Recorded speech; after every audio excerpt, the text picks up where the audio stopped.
Feliz y bendecido día, aprendiendo un curso de milagros. El secreto de la verdadera oración es olvidarte de las cosas que crees necesitar. Pedir algo específico es igual que ver el pecado primero y luego perdonarlo. Del mismo modo, al orar pasas por alto tus necesidades específicas, tal como las ves, y las dejas en manos de Dios.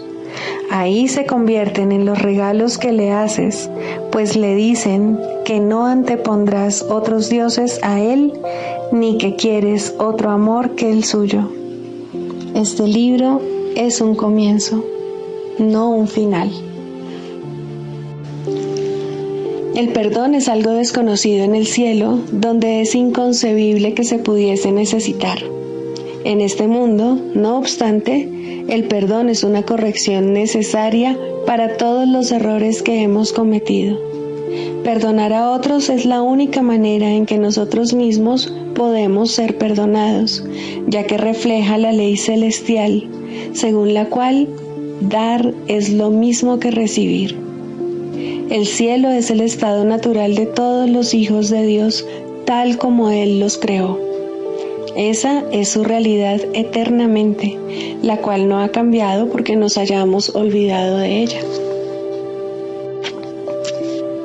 Introducción. Este es un curso de milagros. Es un curso obligatorio. Solo el momento en que decides tomarlo es voluntario. Tener libre albedrío no quiere decir que tú mismo puedas establecer el plan de estudios. Significa únicamente que puedes elegir lo que quieres aprender en cualquier momento dado. Este curso no pretende enseñar el significado del amor, pues eso está más allá de lo que se puede enseñar. Pretende, no obstante, despejar los obstáculos que impiden experimentar la presencia del amor, el cual es tu herencia natural. Lo opuesto al amor es el miedo, pero aquello que todo lo abarca no puede tener opuestos. Este curso puede, por lo tanto, resumirse muy simplemente de la siguiente manera. Nada real puede ser amenazado. Nada irreal existe. En esto radica la paz de Dios. Los milagros son a la vez comienzos y finales, y así alteran el orden temporal. Son siempre afirmaciones de renacimiento que parecen retroceder, pero que en realidad van hacia adelante.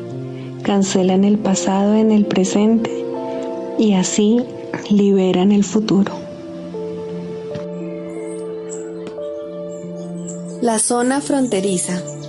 La complejidad no forma parte de Dios. ¿Cómo podría formar parte de Él cuando Él solo conoce lo que es uno? Él solamente conoce una sola creación, una sola realidad, una sola verdad y un solo hijo. Nada puede estar en conflicto con lo que es uno solo. ¿Cómo iba a poder haber entonces complejidad en Él? ¿Entre qué habría que decidir? Pues el conflicto es lo que da lugar a las alternativas. La verdad es simple, es una sola y no tiene opuestos. ¿Y cómo iba a poder presentarse la discordia ante su simple presencia y dar lugar a la complejidad allí donde únicamente existe la unicidad? La verdad no elige, pues no existen alternativas entre las que elegir. Y solo si las hubiera, podría ser la elección un paso necesario en el avance hacia la unicidad. En lo que es todo no hay cabida para nada más. Sin embargo, esta inmensidad se encuentra más allá del alcance de este plan de estudios. No es necesario, pues, que nos detengamos en algo que no puede ser captado de inmediato. Existe una zona fronteriza en el pensamiento que se encuentra entre este mundo y el cielo. No es un lugar, y cuando llegas a ella, te das cuenta de que está fuera de los confines del tiempo. Ahí es a donde se llevan todos los pensamientos, donde se reconcilian los valores conflictivos y donde todas las ilusiones se depositan ante la verdad y se juzgan como falsas. Esta zona fronteriza está justo más allá de las puertas del cielo. Ahí todo pensamiento se vuelve puro y totalmente simple. Ahí se niega el pecado y en su lugar se recibe todo lo que simplemente es. Este es el final de la jornada. Nos hemos referido a este lugar como el mundo real. Sin embargo, hay una contradicción en esto, en el sentido de que las palabras implican la idea de una realidad limitada, una verdad parcial, un segmento del universo hecho realidad. Esto se debe a que el conocimiento no ataca a la percepción. Ambos se llevan sencillamente el uno ante el otro, y solo uno de ellos continúa más allá de la puerta donde se encuentra la unicidad. La salvación es una zona fronteriza donde los conceptos de lugar y tiempo, así como el de elegir, tienen aún significado. Si bien se puede ver que son temporales, que están fuera de lugar y que toda elección ya se ha llevado a cabo. Ninguna creencia que el Hijo de Dios albergue puede ser destruida, pero lo que es verdad para Él tiene que llevarse ante la última comparación que Él jamás tendrá que hacer, la última posible.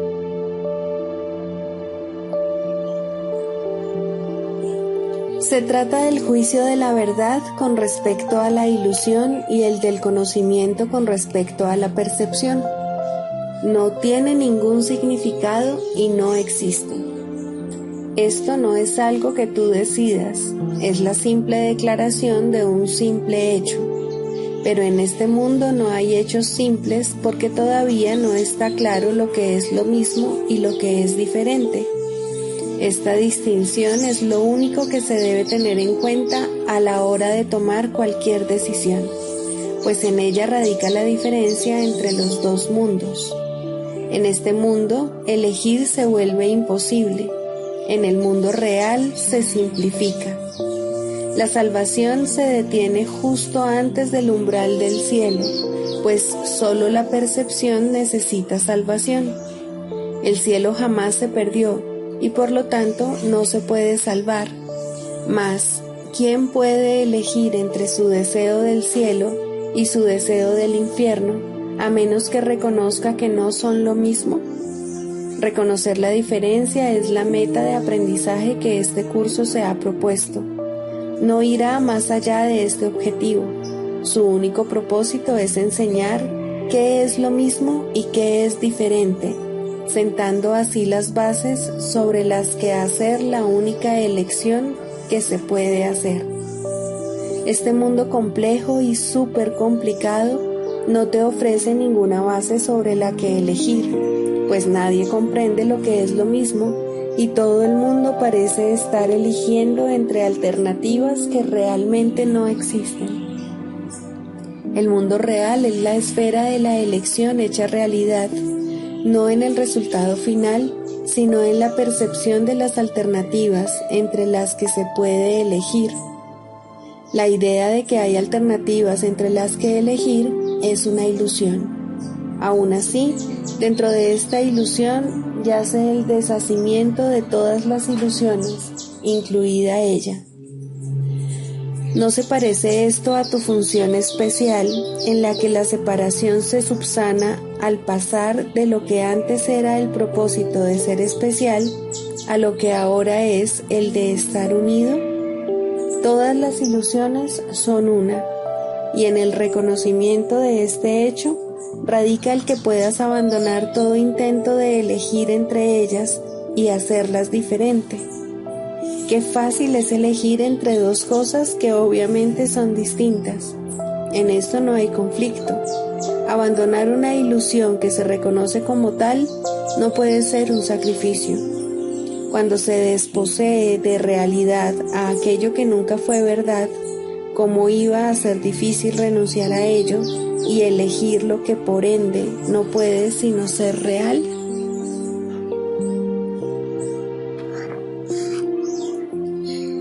¿Qué es la salvación? La salvación es la promesa que Dios te hizo de que finalmente encontrarás el camino que conduce a Él, y Él no puede dejar de cumplirla. Garantiza que al tiempo le llegará su fin, al igual que a todos los pensamientos que se originaron en Él. La palabra de Dios se le concede a toda mente que cree tener pensamientos separados, a fin de reemplazar esos pensamientos de conflicto con el pensamiento de la paz. El pensamiento de la paz le fue dado al Hijo en el mismo instante en que su mente concibió el pensamiento de la guerra. Antes de eso, no había necesidad de ese pensamiento, pues la paz se había otorgado sin opuestos y simplemente era. Una mente dividida, no obstante, tiene necesidad de curación, y así, el pensamiento que tiene el poder de subsanar la división pasó a formar parte de cada fragmento de la mente que seguía siendo una, pero no reconocía su unidad. Al no conocerse a sí misma, pensó que había perdido su identidad. La salvación es un deshacer en el sentido de que no hace nada al no apoyar el mundo de sueños y de malicia. De esta manera, las ilusiones desaparecen. Al no prestarles apoyo, deja que simplemente se conviertan en polvo, y lo que ocultaban queda ahora revelado, un altar al santo nombre de Dios, donde su palabra está escrita con las ofrendas de tu perdón depositadas ante Él, y tras ellas, no mucho más allá, el recuerdo de Dios. Acudamos diariamente a este santo lugar y pasemos un rato juntos. Ahí compartimos nuestro sueño final. Es este un sueño en el que no hay pesares, pues contiene un atisbo de toda la gloria que Dios nos ha dado. En él se ve brotar la hierba, los árboles florecer y los pájaros hacer sus nidos en su ramaje. La tierra nace de nuevo desde una nueva perspectiva. La noche ya pasó y ahora nos hemos unido en la luz. Desde ahí le extendemos la salvación al mundo, pues ahí fue donde la recibimos. El himno que llenos de júbilo entonamos le proclama al mundo que la libertad ha retornado, que al tiempo casi le ha llegado su fin y que el Hijo de Dios tan solo tiene que esperar un instante antes de que su Padre sea recordado, los sueños hayan terminado, la eternidad haya disuelto al mundo con su luz y el cielo sea lo único que exista.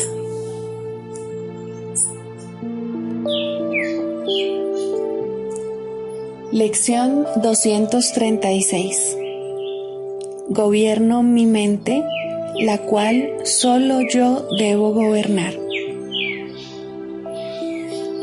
Tengo un reino que gobernar.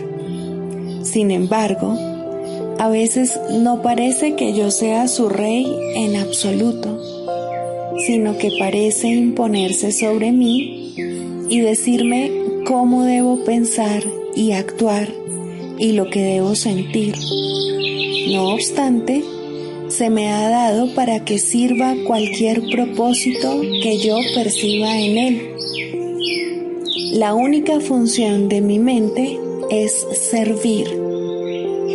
Hoy la pongo al servicio del Espíritu Santo para que Él la use como mejor le parezca. De esta manera, Soy yo quien dirige mi mente, que solo yo puedo gobernar, y así la dejo en libertad para que haga la voluntad de Dios. Padre, mi mente está dispuesta hoy a recibir tus pensamientos y a no darle entrada a ningún pensamiento que no proceda de ti. Yo gobierno mi mente y te la ofrezco a ti. Acepta mi regalo, pues es el que tú me hiciste a mí.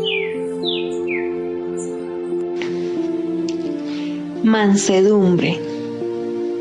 Para los maestros de Dios, el daño es algo imposible. No pueden infligirlo ni sufrirlo. El daño es el resultado de juzgar. Es el acto deshonesto que sigue a un pensamiento deshonesto. Es un veredicto de culpabilidad contra un hermano y por ende contra uno mismo. Representa el fin de la paz y la negación del aprendizaje. Demuestra la ausencia del plan de aprendizaje de Dios y el hecho de haber sido sustituido por la demencia. Todo maestro de Dios tiene que aprender, y bastante pronto en su proceso de formación, que hacer daño borra completamente su función de su conciencia. Hacer daño le confundirá y le hará abrigar sospechas y sentir ira y temor.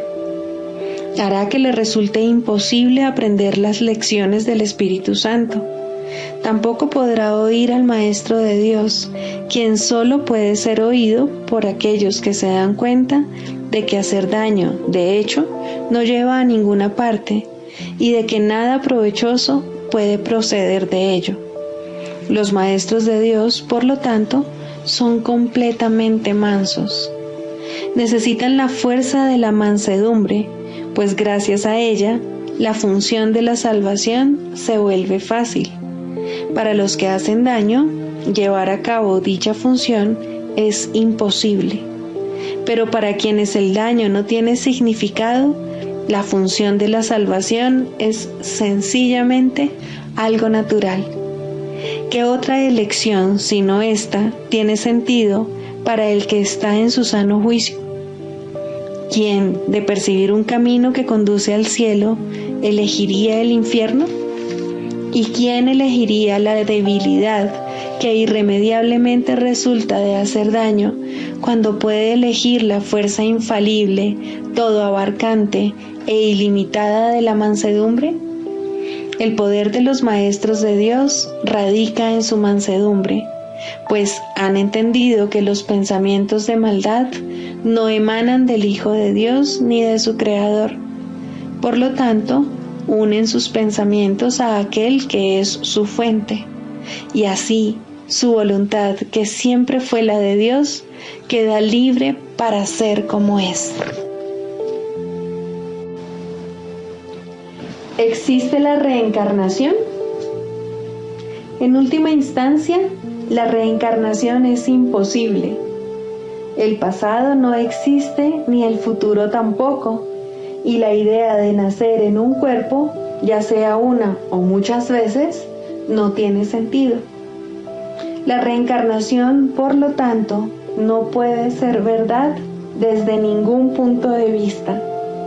Nuestra única pregunta debería ser, ¿es un concepto útil? Y eso depende, por supuesto, del uso que se le dé. Si se usa para reforzar el reconocimiento de la naturaleza eterna de la vida, es ciertamente útil. ¿Qué otra pregunta con respecto a la reencarnación podría ser útil para arrojar luz sobre el camino? Al igual que muchas otras creencias, esta puede usarse desacertadamente.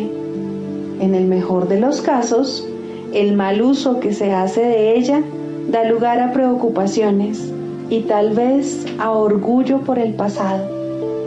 En el peor de los casos, provoca inercia en el presente. Y entre estos dos extremos, puede dar lugar a muchísimas insensateces. La reencarnación no sería, en ningún caso, el problema con el que hay que lidiar ahora. Si la reencarnación fuese responsable de algunas de las dificultades a las que el individuo se enfrenta ahora, la única tarea de éste seguiría siendo la de escapar de ellas ahora. Si lo que está haciendo es sentando las bases para una vida futura, aún así solo puede solventar el asunto de su salvación ahora. Puede que algunos hallen consuelo en el concepto, y si ello los consuela, su valor es evidente. Lo cierto es, sin embargo, que tanto los que creen en la reencarnación como los que no, pueden encontrar el camino que conduce a la salvación. Por lo tanto, no puede considerarse que sea una idea esencial en el programa de estudios. Siempre existe cierto riesgo en ver el presente en función del pasado, mas siempre hay algo bueno en cualquier pensamiento que refuerce la idea de que la vida y el cuerpo no son lo mismo. Para nuestros propósitos, no sería útil adoptar una postura definitiva al respecto. Un maestro de Dios debe ser igualmente útil para los que creen en la reencarnación como para los que no. Exigirle una postura definitiva simplemente limitaría su utilidad, así como su propia capacidad de decisión. Nuestro curso no se ocupa de ningún concepto que no sea aceptable para cualquier persona, independientemente de sus creencias previas. Bastante tendrá con lidiar con su ego como para añadir controversias sectarias a su carga. Tampoco sería ventajoso que alguien aceptara el curso prematuramente solo porque éste apoya una creencia que él ha albergado por mucho tiempo. No puede hacerse demasiado hincapié en el hecho de que lo que el curso se propone es una completa inversión del pensamiento. Cuando esto finalmente se logre, cuestiones tales como la validez de la reencarnación dejarán de tener sentido. Hasta entonces, es probable que sean simplemente motivo de controversia. El Maestro de Dios, por lo tanto, hará bien en alejarse de todas esas cuestiones, ya que aparte de ellas es mucho lo que tiene que enseñar y aprender. Debe aprender y enseñar que las cuestiones teóricas no son más que una pérdida de tiempo, puesto que desvían al tiempo del propósito que se le asignó. Si un concepto o una creencia tiene aspectos útiles, se le dirá. También se le dirá cómo usarlos. ¿Qué más necesita saber? ¿Quiere decir esto que el Maestro de Dios no debe creer en la reencarnación ni discutirla con otros que sí creen en ella? Por supuesto que no. Si él cree en la reencarnación, sería un error que renunciase a su creencia a menos que su maestro interno así se lo aconsejase. Y eso es muy poco probable. Es posible que se le indique que está haciendo un mal uso de la creencia, de tal manera que ello resulta perjudicial tanto para el progreso de su alumno como para el suyo propio. En ese caso, se le recomendaría una reinterpretación, puesto que ésta sería necesaria. Lo único que se tiene que reconocer, no obstante, es que el nacimiento no fue el principio y que la muerte no es el final, mas ni siquiera esto se requiere del principiante. Él solo necesita aceptar la idea de que lo que sabe no es necesariamente todo lo que es posible aprender. Su jornada habrá comenzado. El énfasis de este curso es siempre el mismo. En este momento es cuando se te ofrece total salvación, y en este momento es cuando puedes aceptarla. Esa sigue siendo tu única responsabilidad. La expiación se puede equiparar a la escapatoria total del pasado o a la total falta de interés por el futuro. El cielo está aquí. No existe ningún otro lugar. El cielo es ahora. No existe ningún otro tiempo. Los maestros de Dios no se interesan por ninguna otra enseñanza que no conduzca a esto. Todas las creencias apuntan a ello si han sido interpretadas correctamente. En este sentido, se puede decir que su verdad está determinada por el provecho que resulte de ellas. Todas las creencias que facilitan el progreso se deben respetar. Este es el único criterio que este curso requiere. No se requiere nada más.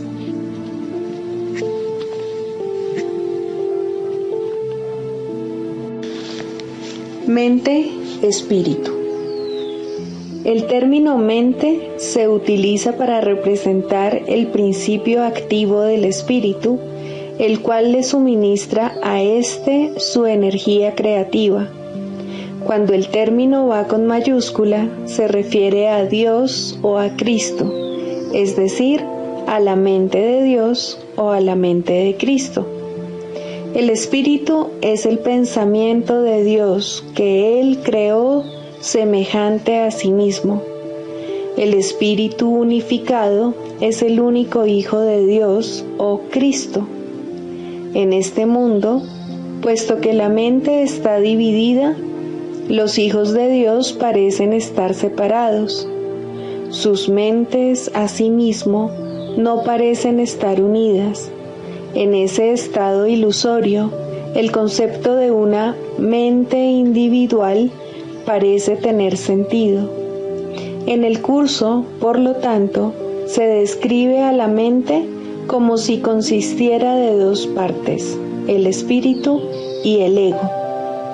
El espíritu es la parte que aún se mantiene en contacto con Dios a través del Espíritu Santo, quien, aunque mora en esa parte, también ve la otra.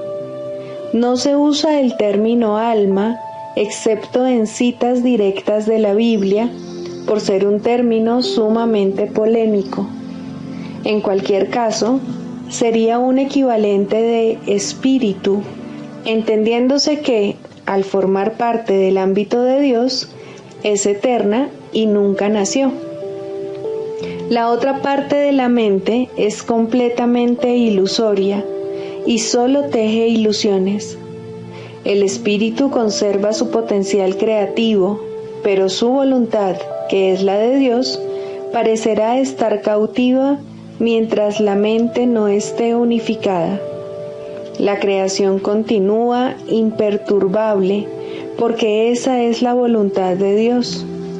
Dicha voluntad está siempre unificada y por lo tanto no tiene significado en este mundo, no tiene grados ni opuestos. La mente puede gozar de rectitud o estar errada dependiendo de la voz que escuche. La mentalidad recta escucha al Espíritu Santo, perdona al mundo y en su lugar ve el mundo real a través de la visión de Cristo. Esta es la visión final, la última percepción, la condición en la que Dios mismo da el paso final. Ahí, al tiempo y a lo ilusorio les llega su fin. La mentalidad errada escucha al ego y teje ilusiones, percibe el pecado, justifica la ira y considera que la culpabilidad, la enfermedad y la muerte son reales. Tanto este mundo como el mundo real son ilusorios, pues la mentalidad recta simplemente pasa por alto o perdona lo que nunca ocurrió. Por lo tanto, la mentalidad recta no es la mentalidad uno de la mente de Cristo, cuya voluntad es una con la de Dios.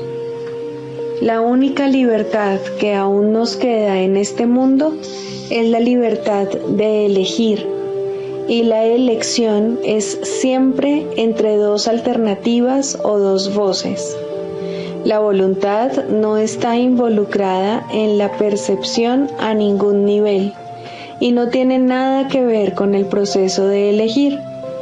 La conciencia es el mecanismo receptor, el cual recibe mensajes tanto del plano superior como del inferior, del Espíritu Santo o del ego. La conciencia tiene niveles y puede cambiar drásticamente de uno a otro, pero no puede trascender el dominio de lo perceptual. En su nivel más elevado, se vuelve consciente del mundo real y puede ser entrenada para hacer eso cada vez con mayor frecuencia.